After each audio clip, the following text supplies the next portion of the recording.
Trying to conceive and feeling overwhelmed and confused with unhelpful information and advice? This podcast is for you. Welcome to Don't Tell Me to Relax. I'm your host, Hannah Pern, a fertility acupuncturist and passionate advocate for better fertility education and support. Our aim is to empower you with information to support your fertility journey and provide a community for connection with people who get where you're at. If you'd like to join us or work with us in clinic in London or across the UK, all the information is in the show notes at the end.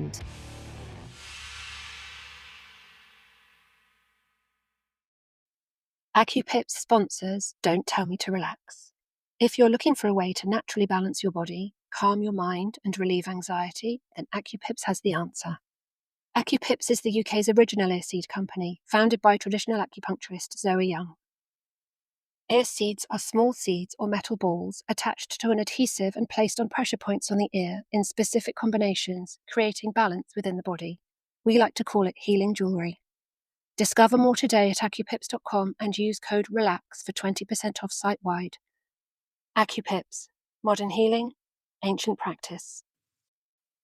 Today, I am joined by Mr. Tet Yap, a consultant andrological surgeon and internationally renowned leader in male fertility.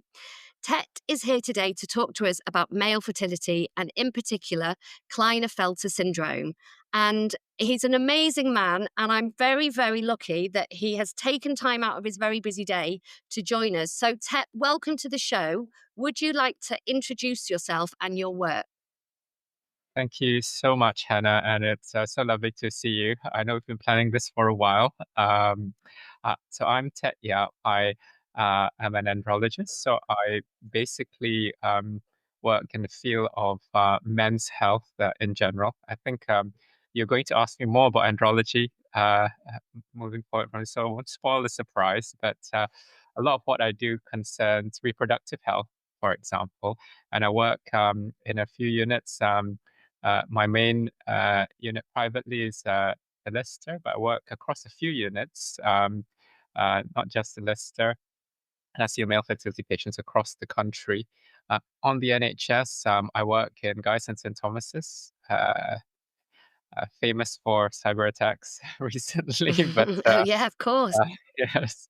But we have one of the bigger NHS infertility services, and I see the male infertility patients at Guy's alongside other complaints, but fertility is a big part of what I do. Yeah, so that's me. So thank you, Tet, and thanks again for joining us. Can you tell us, can we start at the very beginning? Because I think lots of people, and myself included, when we think about male fertility, we often hear the word andrologist, urologist, they're kind of interchanged. And I feel like it would be great to hear from you what the difference is and how you would explain what an andrologist does. Okay, yes. So it all comes down to training. So in the UK, most, if not all, andrology surgeons are urologists because you get trained in urology and then you go into a particular branch, be it stone surgery or prostate cancer or whatever if you choose. And I chose to do andrology, which is to do with the male genital tract. So urology in its broad sense is the treatment of male and female urinary tract disorders, prevention, diagnosis, things like that. Andrology is to do with the male genital tract. So obviously reproduction comes into it, but not only reproduction, it's things like sexual function, it's things like, for example, male to female, female to male surgery. That all that is part of andrology.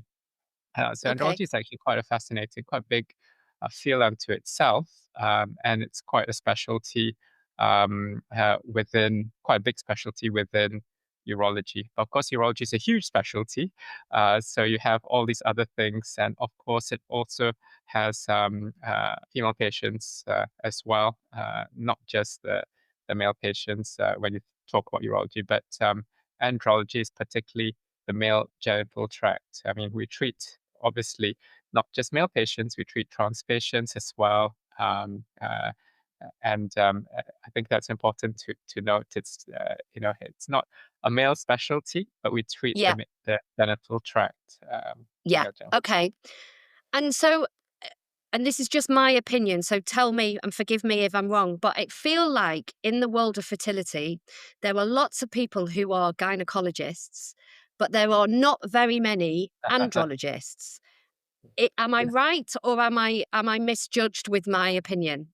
You're absolutely spot on, actually. And again, it's down to training, for gynecology, it's an entire specialty. So gynecology equals urology in a sense, in a Mm, way, except that the urinary tract also present in females, whereas men don't have, you know, um, uh, men who are born as men don't have male genital tract.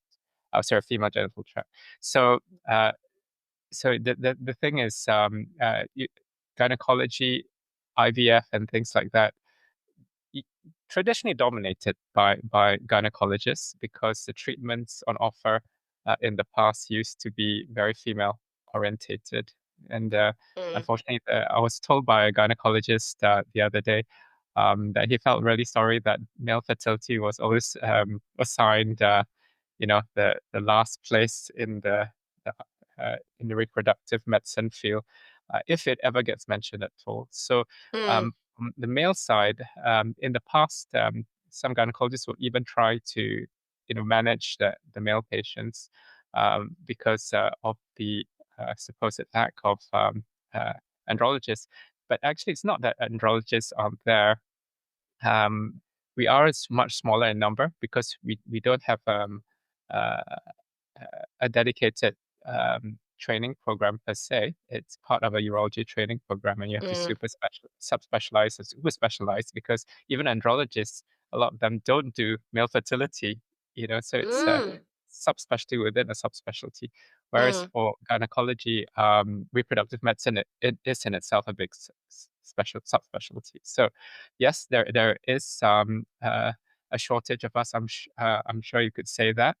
But part of the reason for that also stems from the fact that infertility was very much focused on the female side for a very long time. And I think it's now just becoming clear that it's a couple issue. And Yes. yeah, and And I and guess that's what here. Yeah, yeah, and I feel like the world is changing in that investigations into the male side of things are increasing, and there's a lot more kind of awareness raising about male testing. So, in your time as a practitioner, have you seen that change? completely. I mean, there was always an awareness of the tests in male fertility, but no one actually knew who did it or how to interpret results of this. So for a long time, we knew that there was something out there, like a semen test. I mean, that was the basic test. But how do you access a semen test? I'll tell you a story. Actually, I was trying for children for quite a while. 3 decades ago in my 20s, and during that time, we were struggling for a short period, a few years, and went to see our GP, and our GP said, "Oh, you're still young, you're fine." Um, didn't actually offer any testing at all. Mm, And I was a junior doctor at the time, and shockingly, I didn't actually have male fertility in my program of training, mm, so I didn't really know to then ask, well, maybe I should get two semen analysis 3 months apart or something like that. But I wasn't even offered. But my GP at the time said, "Oh no, you're still very young. Just try naturally."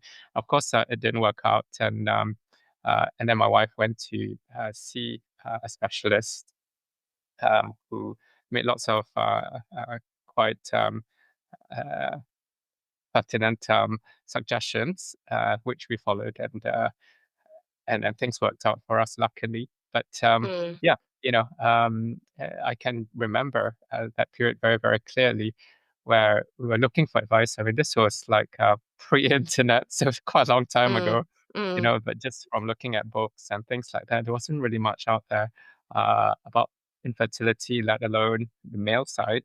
Um, Yeah. and so if you compare it to the situation nowadays, where you actually have andrologists, you have the internet, you actually have some reliable sources of information like yourself, your podcast, things have started to change. But, if you compare male fertility to female fertility in women's reproductive medicine, there are a lot of tests that you can do at the start, like hormone things, hormone levels and um, uh, hycosis and things like that to determine fertility. For the male side, all you tend to get offered is a semen test, if you're lucky, you know. Um, and even then, as I said, it's interpretation of the semen test. What happens when semen test is poor? You should get referred to us. A lot of men aren't. They Mm, just get referred as part of the couple to an IVF unit, and they say, okay, mm, fine, IVF will handle it. We'll take it from here. And that's when the investigation stops. The male usually wants semen test, even if it's abnormal, it's straight to mm. IVF.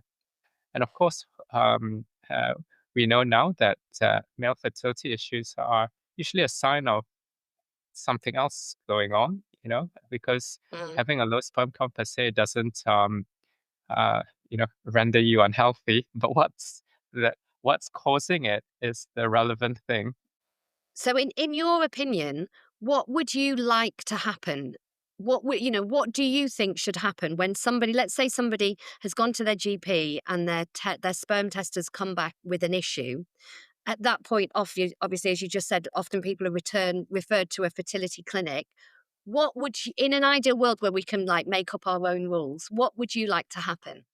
Well, in an ideal world, the GP gets trained in male and female fertility assessment, and sees uh, the couple together. And once they assess the couple and have done a semen test and know that potentially there's a male issue going on, they get referred to a unit that has a joint clinic, um, uh, an andrologist and a gynecologist, and then we can assess the male, gynecologist can assess the female, but we do it together. So we take a couple's history together, and Mm. then and then we have tried this setup a few times before successfully, but it's just something that needs to take place everywhere, I think, Yeah. future. Yeah. So in your clinic, so you work across NHS and private clinics. So what are the main issues that you see in clinic that are causing male fertility problems? Um, by the time I see the private patients, and this is usually across the board, it's really getting quite complex, So Mm, it's something to do with recurrent pregnancy loss, recurrent miscarriage, things like that, recurrent IVF failures. So a lot of my patients are at that stage. On the NHS side, I tend to see new patients with abnormal semen analysis, and they have a relatively straightforward battery of tests that they can do. After we examine them, they can have an ultrasound, they can some blood tests for the hormones. They can look for infection in the urine and semen, a very basic test like that. When you get to more complex fertility issues, um, then there are more advanced tests that you need to perhaps think about. But actually, a lot of these patients with complex issues often have never seen an andrologist. mm, And the basic tests still hold because you check and you might find that, oh, actually, there's a massive varicocele, which, to answer your question, that's probably the most common cause of male fertility issues, mm, significant male fertility issues that we see, varicoceles. About 1 in 3 of male fertility issues are probably related to a varicocele. In contrast, about 5% or less are due to hormonal issues alone. Um, and the idiopathic issues, or we just don't know, make up a large proportion as well, 1 in 3. Genetic issues are all in all about 5%. But as you get more and more severe in your infertility, let's say if you have no sperm in your ejaculate, they make up 10 to 15% genetics as well. So that's the that's a whole spectrum what we see. I just described to you. But if you think about male fertility in general, you should perhaps think about it in two contexts. One is a failure of sperm production, and one of them is a failure of sperm delivery.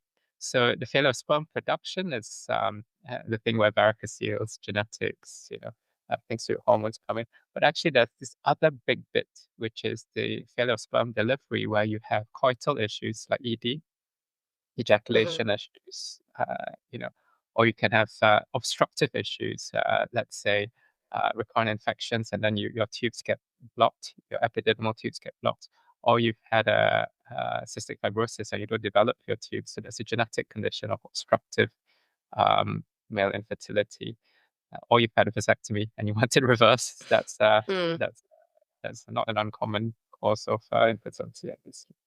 So yeah, so that's what I see. So where do you stand on the idea around ICSI as being a solution to male fertility? Well, I think it can be used to treat couple infertility. It's a treatment, but if you're only using that, you're not actually diagnosing the problem, and you're probably missing a bigger picture out there. And it's about men's health. It's not just his sperm. So male infertility, as I said, it's a sign of disease elsewhere going on, and you want to try and find what the disease is, because potentially it could be reversible. And oftentimes, if you can't reverse it, you can still improve the sperm, and that leads to not only better ICSI rates, but gives the couple potentially a shot at natural fertility. And ICSI is not cheap. So and how long it's going to be funded for the NHS is what we don't know. With the current state of things. So the bottom line is you're investigating one half of the couple quite thoroughly, and but you're not investigating the other half of the couple by just providing ICSI as the solution to the couple issue. If on the female side, there is no issue, but on the male side there is abnormal seminalsis. Why is that abnormal seminalsis? Isn't anyone curious to know? Uh, so that's always been a question. And yes, ICSI is a potential solution to it, but it is not. It's not ideal, obviously. And I think that the bigger picture is missing. And as people get more and more aware of their health, uh, they will start to realize this. I mean, there is a reason why even IVF and ICSI at the best of times in the youngest partners, the success rate is about 40-50%. It's not 100%, right? So that, and if you say that the female factors are completely pristine, then you need to look at why it's not 100%, and it's probably because you haven't optimized the male side at all. And I think when we see lots of people through our clinic, and we see mostly women in our clinic, and I think often what I hear is that people feel quite frustrated that their male partner is not being investigated properly, and people feel really frustrated. They don't know where to go. They're not offered it through the NHS. And, it's difficult to find people privately, especially if you're outside of the London area. So people really come up against this brick wall time and time again when they know it's a male factor issue and they want to investigate, treat, find an expert. It feels really frustrating for people, I think. Oh, I can imagine, because even with us, the most common refrain I get from my patients is, it took so long to get here, into the room. And this is privately as well, not just on the NHS. It's not uncommon for a patient to have had 3 cycles of privately funded IVF before seeing. I did a little audit of our private patients just last year, and I think the average was at least 2 failed cycles privately before seeing. us, and it shouldn't be the case. Yeah. Yeah. And even on the NHS itself, like I said, with abnormal semen analysis, the patients outside our catchment area who get referred to us because there's no one around where they live um, are waiting quite a long time, 6 months to a year before getting a team, because we have so many people to see uh, Yeah. locally. And but that's not the point. The point is they get referred late Yeah. to see us. We try to see them as soon as possible, but they get referred late, so the whole journey is delayed by a year, um, just because they get sperm tests back, and then they get um, told that there's a problem, and then they get referred back to the IVF unit, and the IVF unit will say, "Oh, there is a problem, but it's a really bad problem. I don't think we can fix it. We'll send you to a urologist." And then they send you to a local urologist, and the local urologist will say, "Oh, I don't do male fertility. Mm. I need to send you to guys." And that's how they end up. Usually, that's why it's a year. So if you think Yeah. about that Yeah. journey, And yeah, yeah, it's it's a a long problem. journey, isn't it? And it's frustrating when age is such a factor in fertility Absolutely. outcomes. Yeah, yeah, it's always a race. By the time you get the patient, it's a race. And I always say to the patient at start, I know time is of the essence. I know time is ticking for both of you. We try to get investigations done as soon as possible, and try to make this as quick as possible to try and optimize your side, because I know Mm. ultimately time is time is the factor. Yeah, so Mm. you're absolutely right, and that's what all couples worry about. And in fact, that was used as an argument in the past for not referring men to an andrologist. It's like, oh no, we don't have enough time because the female partner is getting older. We need to get on with things. You know, but Yeah. Gosh.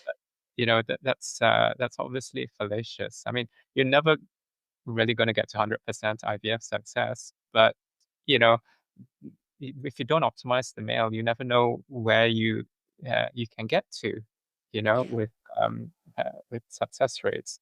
And that's just Yeah. IVF. As I said, natural fertility is what most couples want. They don't want to go for Yeah. IVF, Yeah.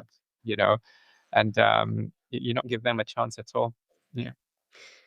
So, Tet, you have a particular interest in Klinefelter syndrome. So can you explain a little bit about what that is and how common it is, and Yeah. maybe perhaps something around how would you know that you had it? Yeah. So basically, to put everything in context, I run a national clinic that deals with the holistic aspects of Klinefelters, not just the fertility aspects. Now, why Mm. do you ask? Why you probably wonder, does a urologist with an interest in andrology run a multidisciplinary genetic disease clinic? It's because 70% of men with Klinefelters get diagnosed through a fertility pathway. And Mm. the reason why we set it up is that these patients in particular get quite poor care because they Mm. are told they have a genetic disease, and then they're just left. They're not told often a lot of nuances within Klinefelter's care. For example, like the fact that they have much higher rates of clots to the legs and things like that, which can be quite relevant if you're trying to boost their testosterone, because all men Klinefelters tend to have very low testosterone, or most men anyway. So Mm. Klinefelters is the most common genetic cause of male fertility issues. Most men with Klinefelters have no sperm in their ejaculate, and it affects about 1 in 600, 1 in 660, but that's probably an underestimate Mm. because we don't screen for Klinefelters. There's screening programs now in some states in the US, and they just started a screening program in Melbourne, in Australia. We're a bit behind with that here. So it's probably an underestimate, the incidence of Klinefelters. And the key sign of Klinefelters is that in adults, you have a small testis and you have no sperm in the ejaculate. Obviously, if you're not testing a sperm, then the key sign is that you have small testis. And you might find that puberty happens a bit later. For you, you have poor facial and body hair distribution, all the things that imply that you might have low testosterone. Because the testes basically get involved in a process during puberty because of the extra X chromosome, and they don't develop enough to produce sufficient quantities of testosterone, but also don't develop enough to produce sperm. It's a big problem because testosterone is not only a reproductive hormone; it also runs a lot of functions in the body. You know, and we know that low testosterone has impacts on mood, mental health, so many things. And oftentimes in Klinefelters, they're a few years behind academically, and they need to be diagnosed early because, if you know that it's a Klinefelter issue and you know that testosterone is the main cause of the problems, you can actually give testosterone and you can alleviate a lot of the problems. It is a simple solution. Obviously, there's a more complex issue there because if you give testosterone, as you know, Hannah, you switch off sperm production. So whatever sperm you have, you lose. Now, most of men with Klinefelters have no sperm ejaculate anyway, but there might be sperm in the testicle. So at least 1 in 5 men have sperm in the testicle. Maybe more if you can boost it with some proper hormone stimulation. There is some evidence that this might help. But because it's so complex, the testosterone balance, when to start testosterone, when to harvest the sperm, because the younger you harvest, the better, is the theory, beyond a certain age for Klinefelters. And that's all these aspects of having to live with low testosterone and all the other side effects of low testosterone, like, for example, you get high risk of breast cancer in Klinefelters. Is it related to low testosterone? Maybe. It could be related to gynecomastia, formation of breast tissue. But it's a fascinating disease, but very, very unresearched, despite how common it is. And the main thing is the patients get very poor care generally because there's a lack of understanding of the disease. And that's why we set up the MDT clinic, because of countless uh, uh, patient stories, some of which were pretty gruesome, unfortunately, and that led us to setting up this clinic. So it's a clinician-led clinic. 12 specialties are involved, overseeing different aspects of Klinefelter's psychology, genetics, us from a reproductive point of view. I think it's really important that we have and so it's one of few places where there's a joint urology and gynecology consult in the clinic. We go in together because usually a couple will be there because most of the time it's a fertility issue that comes in front, and that's how they get diagnosed. And the impact of telling a couple that their partner has only a 1 in 5 chance of finding sperm is huge, and that this is because of a genetic condition. And there are lots of things to go through, like the fact that it's not inherited, because the first thing they'll think is, oh my God, even if we find sperm, my children are going to be infertile, but that's not true. And do you ever see people in like IVF clinics who don't realize they have this condition and then find out as they go through a fertility journey? That's right. That's right. So that's how we pick them up. So azoospermic patients, 10%, 10-15% azoospermic patients will have a genetic issue. And in this 10-15%, I would say that maybe 50% will have a karyotypic issue, of which most of them are Klinefelters. So, it's quite a lot that we detect through. And so the clinic that you're talking about, that's an NHS clinic, the kind of collaborative clinic? So people can be referred there from across the UK? That's right. So it's an NHS clinic based in St. Thomas's. It's the only one of its kind with this level of input, because we have psychologists, but we also have, let's say, specialists in autism and ADHD, because it's a high rate of that in Klinefelters. We've even got a gender psychiatrist because a lot of them have questions about having an extra X chromosome, and because of the difference in development, their breast tissue development. So, can I just ask before we finish, because there will be a lot of people who are listening to this, because lots of people listen to the podcast because they're researching and they're trying to find out information to help on their own fertility journey. So, if there's somebody who's listening, maybe they're outside of the London area and they know there is a male fertility issue, and their GP has referred them to an IVF clinic, but they feel like they would like to see somebody like yourself, so an andrologist, before they go through IVF, how could you help somebody advocate for themselves in that situation?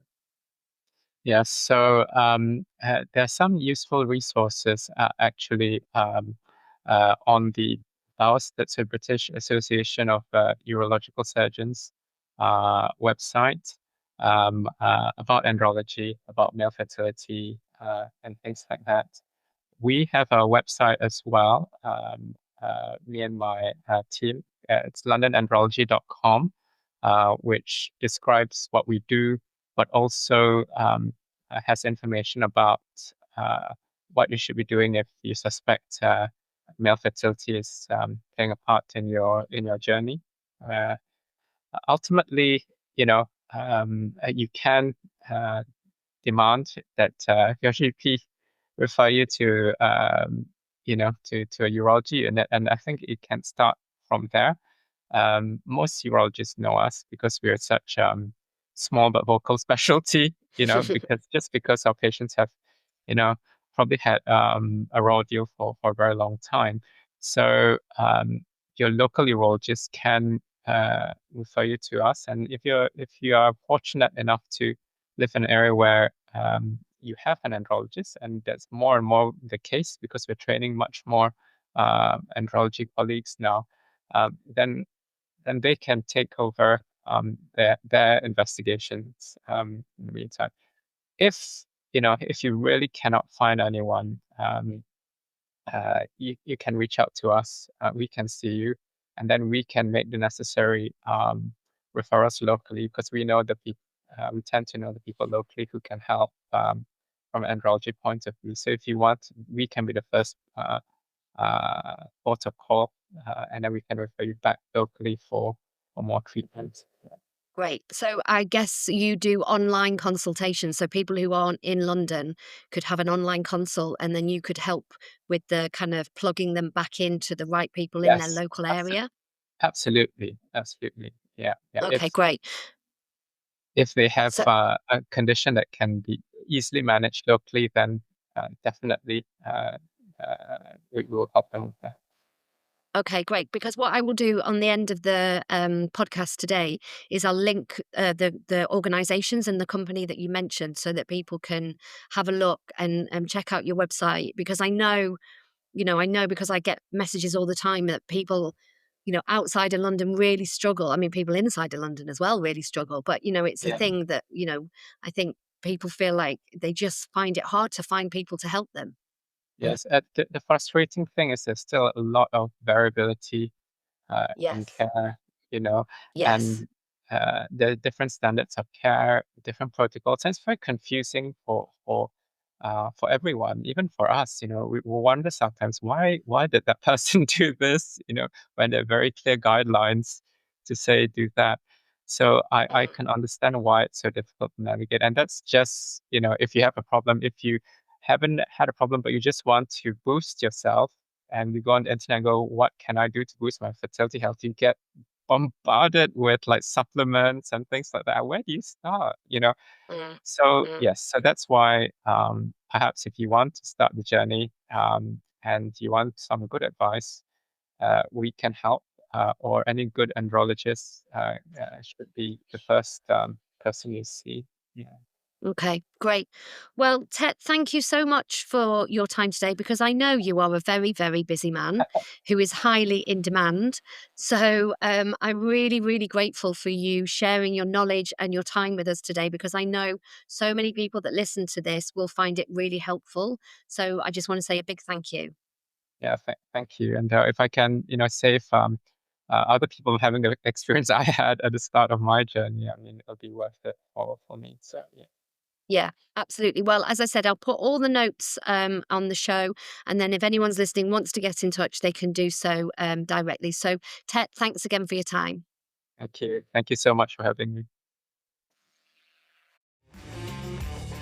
We hope you have found this helpful. If you'd like more on fertility education, please see our Teaching to Conceive free course linked at the end of the show. You'll also find the link to join our community. For more personalised fertility support, you can work with us one-to-one in clinic and online. You can book a discovery call to find out more.